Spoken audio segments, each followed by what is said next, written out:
ദീപം തെളിയിക്കുന്നതിനെ കുറിച്ച് സംസാരിച്ചുള്ളൂ, ഇന്ന് കണ്ടുള്ളൂ. മകര ജ്യോതി തെളിഞ്ഞതിനെ കുറിച്ച് ഇന്ന് നേരെ കണ്ടുള്ളൂ. അതിനകത്ത് കണ്ടില്ല. അല്ല, ഈ മകര വിളക്ക് എന്ന് പറയുന്നത് പൊന്നമ്പലമേട്ടിൽ കാണുന്നതാണ് അല്ലേ? അതെ.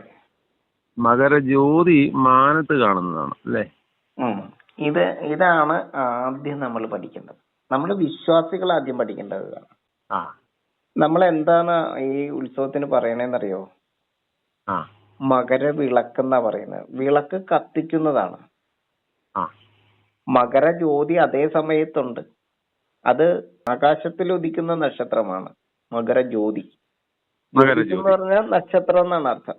മകര വിളക്ക് എന്ന് പറഞ്ഞാൽ എന്താണ് അർത്ഥം? തെളിക്കുന്നത് എന്നാണ് അർത്ഥം. അതെ. ദീപം ഭൂമിയിൽ തെളിക്കുന്നതിന് കാരണമായിരിക്കുന്ന വസ്തുത എന്താണെന്ന് വെച്ചാൽ അത് വൃക്ഷപ്രകൃതിയാണ്. ഇവിടെ ഭൂമിയില് ഈ നമ്മുടെ ഈ ശിവദേഹത്തില് ഒരു ദീപം തെളിക്കണമെങ്കിൽ വൈഷ്ണവ ശക്തിക്ക് മാത്രമേ, ഈ സസ്യപ്രകൃതിക്ക് മാത്രമേ അത് സാധിക്കുകയുള്ളൂ. അപ്പൊ ഇവിടെ നമ്മൾ ആ വൈഷ്ണവ ശക്തിയിൽ നിന്നും ഒരു ദീപം തെളിക്കുകയാണ്. ദ്വീപ് എന്ന് പറയുന്നത് ഉണ്ടല്ലോ, സപ്തദ്വീപുകൾ. ഈ വൈഷ്ണവ ശക്തിയുടെ ദീപങ്ങൾ തെളിക്കാൻ പ്രാപ്തിയുള്ള ഇടങ്ങളെയാണ് ദ്വീപ് എന്ന് പറയുന്നത്. അപ്പോ പരബ്രഹ്മത്തെ ശരിക്കും ഭൂമിയിൽ ആവാഹിച്ച് ആ വൈഭവത്തെ ജനിപ്പിക്കുവാൻ ശേഷിയുള്ളതാണ് ഈ മഹാവൈഷ്ണവ ശക്തി.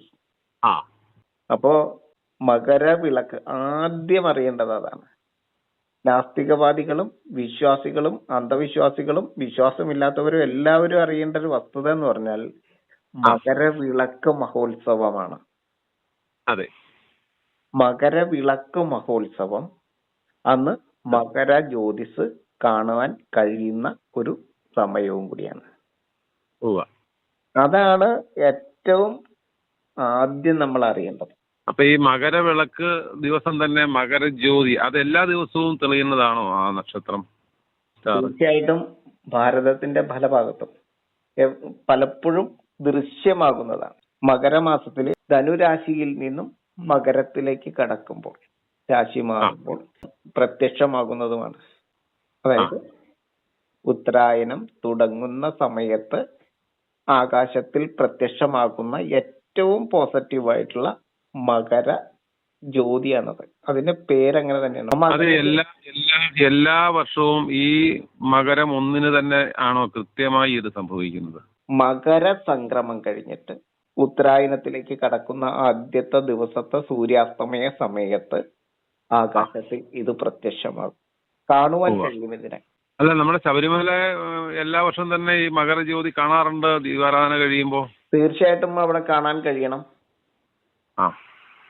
ഞാൻ പറഞ്ഞില്ലേ, നമ്മുടെ ഓരോ ക്ഷേത്രങ്ങളും നവഗ്രഹങ്ങളെയും നക്ഷത്രങ്ങളെയും അതിന്റെ എനർജിയുടെ എന്ന് വെച്ചാൽ ശ്രീമൂല സ്ഥാനങ്ങളാണ് ഇതെല്ലാം. നമ്മൾ ഉത്തരേന്ത്യയിലേക്ക് നോക്കിയാൽ പല ക്ഷേത്രങ്ങളിലും നമ്മൾ സംസാരിച്ചു വരുമ്പോഴത്തേക്കും നമ്മൾ ഓരോ ക്ഷേത്രത്തിന്റെയും നവഗ്രഹ പ്രാധാന്യവും നക്ഷത്ര പ്രാധാന്യവും ഒക്കെ പറഞ്ഞു പോകാം. ഇപ്പൊ ഇവിടുത്തെ ഒരു പ്രത്യേകത എന്ന് പറഞ്ഞാൽ നാസ്തികവാദം മനസ്സിൽ നിന്ന് എല്ലാവരുടെ ഒരു സൈഡിലേക്ക് മാറ്റി വെച്ചിട്ട് നമ്മൾ ഇതിനെ സമീപിക്കണം. അപ്പോഴാണ് ജ്യോതിയുടെ പ്രാധാന്യം മകരത്തിൽ എന്താന്ന് മനസ്സിലാവുള്ളൂ. കർക്കിടക മാസത്തിൽ തുടങ്ങുന്ന ദക്ഷിണായനം എത്തിത്തീരുന്നത് ഈ ധനുമാസം സംക്രമത്തിനാണ്. അതുവരെ ദക്ഷിണായനമാണ്. അപ്പൊ അവിടെ എന്താ സംഭവിക്കണെന്നറിയോ? ഉത്തരായനം ദക്ഷിണായനം സംഭവിക്കുന്നത് ഭൂമിയുടെ സാങ്കല്പിക അച്യുതണ്ടിന് ഒരു ചരിവുണ്ട്. അപ്പൊ നമുക്കത് പഠിക്കാനുണ്ട്. 23.5 മീറ്ററാണ് അതിന്റെ ചരിവ്. ആ ചരിവാണ് പെർപെൻഡിക്കുലർ ആയിട്ടല്ല ഭൂമി നിൽക്കുന്നത്. ആ ചരിവാണ് ഉത്തരായനത്തിനും ദക്ഷിണായനത്തിനും കാരണം. ഭൂമിയാണ് സഞ്ചരിക്കുന്നത്, സൂര്യൻ സഞ്ചരിക്കുന്നതായിട്ട് നമുക്ക് തോന്നുന്നതാണ്. അപ്പോ നമ്മളുടെ ഈ ഭൂമിയുടെ അയനം ദക്ഷിണായന കർക്കിടകത്തിൽ തുടങ്ങിയ ആ ദക്ഷിണായനം ഡാർക്ക് എനർജിയെ സപ്പോർട്ട് ചെയ്യുന്നതാണ്. ഡാർക്ക് എനർജിയെ സപ്പോർട്ട് ചെയ്യുമ്പോൾ വൈറ്റ് എനർജിക്ക് പ്രാധാന്യം കുറയും. പകല് ദക്ഷിണായനത്തിൽ കുറയും. പകലിന്റെ ദൈർഘ്യം കുറയും. അഗ്നിയുടെ സാമീപ്യം കുറയും. ഇത് എല്ലാ വാദങ്ങളും മാറ്റി വെച്ചിട്ട് സ്വതന്ത്രമായിട്ട് ഈശ്വരവാദവും നിരീശ്വരവാദവും മാറ്റിവെച്ചിട്ട് ചിന്തിക്കണം. ശാസ്ത്രീയമായിട്ട് ചിന്തിക്കും. അതെ, ഉള്ളിലുള്ള മുഴുവൻ ദേവഭാവങ്ങളും മാറ്റിവെക്കുക, നിരീശ്വരവാദവും മാറ്റിവെക്കുക. കർക്കിടക മാസം തൊട്ട് തുടങ്ങുന്ന ദക്ഷിണായനം, ആ ദക്ഷിണായനം വന്നെത്തി നിൽക്കുന്നത് ലാസ്റ്റ് ധനു സംക്രമ സന്ധ്യ വരെയാണ്. മകരം ഒന്നെന്ന് പറയുമ്പോൾ ഉത്തരായനത്തിലേക്ക് കയറി. അപ്പൊ മനസ്സിലാക്കേണ്ട ഒരു കാര്യം എന്ന് പറഞ്ഞാൽ, സാങ്കല്പിക അച്യുതന്റെ ഈ അവസ്ഥ കൊണ്ട്, ഭൂമിയുടെ ചരിവ് കൊണ്ട് ഉത്തരായനവും ദക്ഷിണായനവും സംഭവിക്കുമ്പോൾ അവിടെ സംഭവിക്കുന്നത് പകലിന്റെ ഏറ്റക്കുറച്ചിലാണ് സംഭവിക്കുന്നത്, രാത്രിയുടെ ഏറ്റക്കുറച്ചിലാണ് സംഭവിക്കുന്നത്. ദക്ഷിണായനത്തില് പകല് കുറവായിരിക്കും അല്ലേ? ദക്ഷിണായനത്തില് രാത്രിക്ക് പ്രാധാന്യം, ഡാർക്ക് എനർജിക്ക് പ്രാധാന്യം. അപ്പോഴാണ് അവിടെ പറയുന്ന ദക്ഷിണായനം അസുരന്മാർക്ക് നല്ലതാണ്, ദേവന്മാർക്ക് കൊള്ളില്ല എന്ന്. സുരന്മാർക്ക് കൊള്ളില്ല ദക്ഷിണായനം. സൂര്യന്റെ ശക്തി ക്ഷയിക്കുന്നതിനാൽ സുരന്മാർക്ക് നല്ലതല്ല, അസുരന്മാർക്ക് നല്ലതാണ്. അപ്പൊ ആരാണ്? അസുരന്മാര് ദിതിയുടെ പുത്രന്മാരാണ്. സമുദ്ര ജലത്തിൽ ജീവിക്കുന്ന നിവാതകവചന്മാരാണ്. ജലത്തിൽ ജീവിക്കുന്ന മത്സ്യലോകത്തിന് അത് ഗുണമാണ്. അതെ. പക്ഷെ ആർക്ക് ഗുണമല്ല? സുരന്മാർക്ക്, സൗരോർജത്തിൽ വിളയുന്ന, പൂക്കുന്ന, കായ്ക്കുന്ന തൊട്ടു തുടങ്ങിയ സുരന്മാരായിട്ടുള്ള മനുഷ്യരുൾപ്പെടെയുള്ള ജീവലോകത്തിന് അത് ഗുണമല്ല. കാരണം പകലിന്റെ ദൈർഘ്യം കുറഞ്ഞു വരും, ശൈത്യത്തിന്റെ കാഠിന്യം ഏറി വരും. എവിടെ വരുമ്പോ? ഈ ധനുവിലേക്ക് വരുമ്പോ. കാരണം സൂര്യൻ അങ്ങനെ ദക്ഷിണായനത്തിന്റെ അങ്ങേ അറ്റത്ത് എത്തി കഴിയുമ്പോഴാണ് ഈ അവസ്ഥ ഉണ്ടാകുന്നത്. അപ്പോ ആകാശത്തിന് ശൈത്യമാണ്. ഭാരതത്തിൽ തന്നെ വടക്കേ അറ്റത്തേക്ക് ചെല്ലുമ്പോ 0 ഡിഗ്രിയിലേക്ക് വരും താപനില. ശൈത്യം അതിശൈത്യത്തിലേക്ക് എത്തും, മരണം സംഭവിക്കും. മാരകമാണ് മകരം. മാരകം എന്ന വാക്കും മകരം എന്ന വാക്കും തമ്മിൽ എന്തെങ്കിലും യോജിപ്പ് തോന്നുന്നുണ്ടോ? മാരകമായിട്ടുള്ള ഭവിഷ്യത്താണ് മകരം സമ്മാനിക്കുന്നത്. കാരണം ഈ ധനുമാസം അങ്ങ് എത്തുമ്പോ രാത്രിയുടെ ശക്തി വർദ്ധിക്കും, ശൈത്യം കൂടും, മരണങ്ങൾ സംഭവിക്കും. മരണത്തെ സമ്മാനിക്കുന്ന മകര മത്സ്യം പോലെ ആവും പ്രപഞ്ചം. അപ്പോ പകല് മരം കോച്ചുന്ന തണുപ്പെന്നൊക്കെ പറയുന്ന കാലഘട്ടം. അതെ,